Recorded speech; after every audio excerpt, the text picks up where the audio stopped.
Part one, we're going to look at lordosis itself. We'll just quickly describe what it is, and then we'll look at some muscles involved and what is going on within those muscles. So, what is lordosis?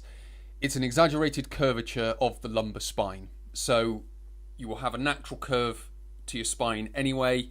A lordotic curve is that sort of exaggerated inward curve where you may see the abdomen sticking out and the buttocks sticking out.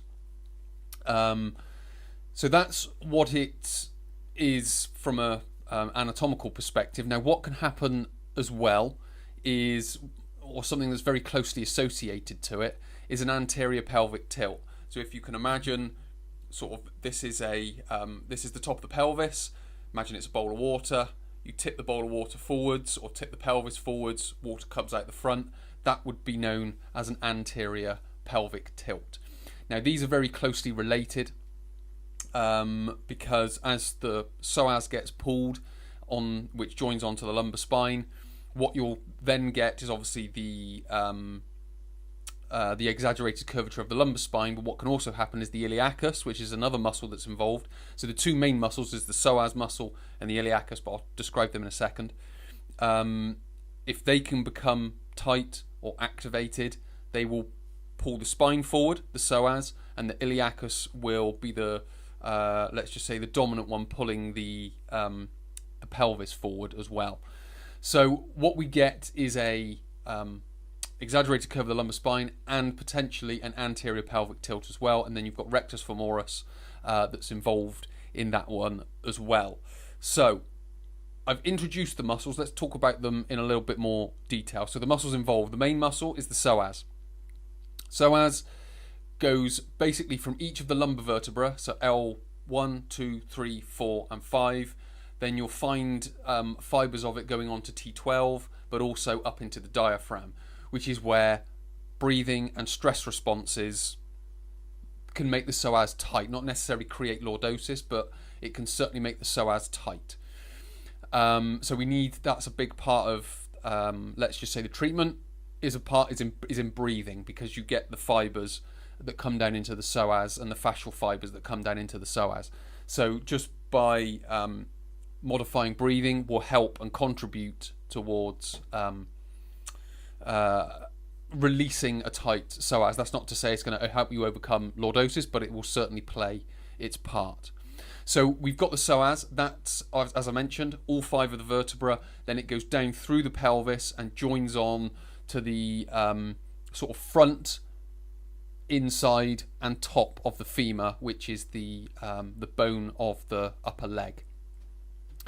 Then we have, again, closely related to that, we have iliacus, which, if you can imagine the bowl of the pelvis, it essentially sits on the inside of the bowl, goes all the way around the top, and again joins into basically the same place as the psoas. So what you then get described is those two muscles as one, the iliopsoas, iliacus and psoas.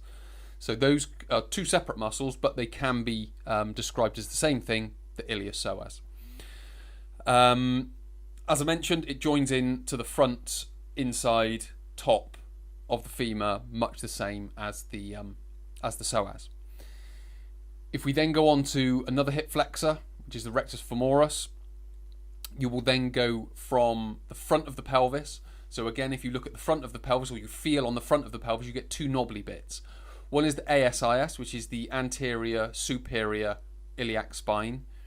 If there's one below that, called the, I gotta get this right, so you've got the anterior superior, you've also got the anterior inferior iliac spine. So that is basically the lump that sits underneath it, and that's where the rectus femoris joins into. So we have those two knobbly bits. You then get rectus femoris, joins into the bottom one, goes basically down through the thigh. So it's known as one of the quadriceps, the middle quadricep that sits on the top. So you get that. That then joins into the quadriceps tendon above the kneecap, goes through the kneecap and into the patella tendon and the name forgets me, but the lump on the front of the knee. It will come to me at some random point, but basically it joins in there. So that's rectus femoris. Again, if that becomes tight, that will start to pull on the front of the pelvis. You've then got sartorius, which is another muscle, joins into a similar area as rectus femoris, slightly different. Rather than going down the front of the thigh, it sort of wraps around the inside of the quadricep muscle. So if you look at a diagram and you can see the three quadriceps in front of you, that sartorius runs basically down the inside and joins onto the inside of the knee. Another one, tensor fasciae lata, which is at the top of the thigh, front of the hip. That's a small muscle, again joins into and will play its part in more so the internal rotation of the pelvis. So those are the muscles that are, the final group is the adductor group. The adductor group, and why these are important, is mainly due to the deep front line, which is basically the fascial integration of the adductors, the iliacus, and the psoas. So if we get, which brings me on to one of the symptoms, if we get tight psoas iliacus, that can then compound because of the fascial connections down into the adductor group. So again, and then that can create one of the first symptoms. Not only you get the pulling forward and the exaggerated curvature of the spine and the anterior pelvic tilt, but you can also get internal rotation of the hip because the adductors are becoming tight, and you can then also get tightness through the TFL, the tensor fasciae lata muscle, which again will get the internal rotation. So with regards to symptoms of lordosis, not only can you get the exaggerated curvature of the lumbar spine, you can get the anterior pelvic tilt, and you can get internal rotation of the hip, which then compounds further down, can flatten the feet, so on and so forth. So we get all these different symptoms that come along with it. So it's not just about focusing on the psoas.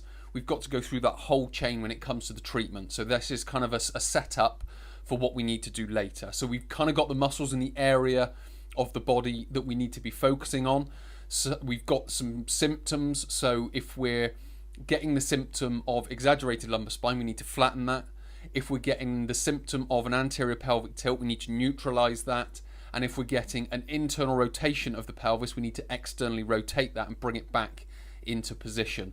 So what we can start to do from understanding the muscular connections and the muscles involved and the fascia involved, and we can then start to understand the symptoms that are coming. If we can understand this, or better understand the symptoms that are coming, we can then understand what we need to do with regards to how we use our body, essentially.